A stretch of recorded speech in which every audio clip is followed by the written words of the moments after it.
G'day, it's Gary from platform1mrc.com. Just a short video on an update of how I'm travelling with this layout. Last video I showed a pannier running around this curve. It's a slightly tight curve, not what you'd normally recommend on an O-gauge layout, but the pannier ran around it, so that's fine by me. Since that last video, I have wired up all the tracks here, which include the 3 dead-end sidings and the loop, which weren't all connected on the baseboards previously.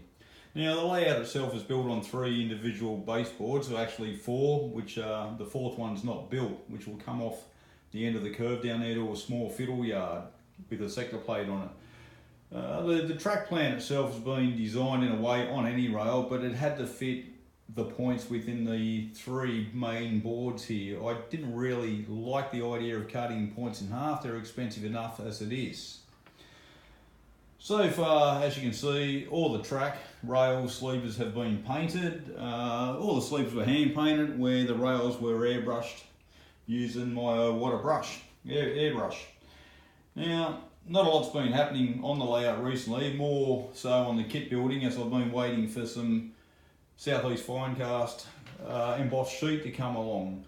A couple of kits I've been working on is the 2 meat vans here, LMS meat van and a Southern Railways meat van.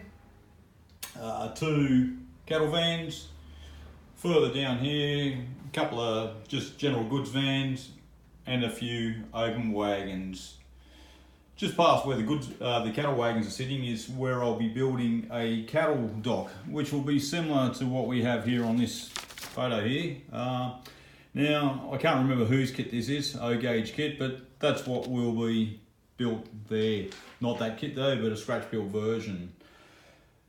Just up this end of the siding where the pannier is sitting, I will be building a small coal sleigh there.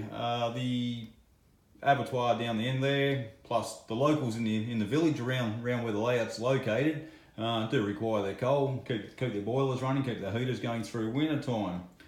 On this front siding here, I'm thinking about a small platform in there. As most of you are aware, Dapol are about to re-release the GWR auto coaches, but in blood and custard and western red paint scheme, livery I should say.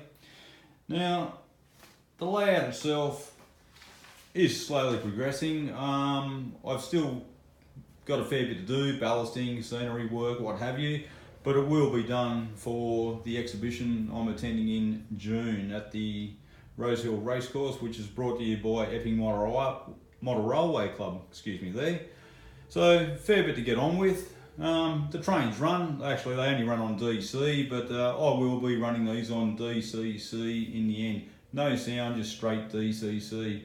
So, that's where we're at the moment. Until then, make sure you check out the layout built on platform1mrc.com. We also have a Facebook page that I regularly update, just to keep a bit of interest there. But if you're keen to follow the thread on Platform 1, please do, we'd love to see you there. Anyway, that's it for now. Speak to you soon. Cheers.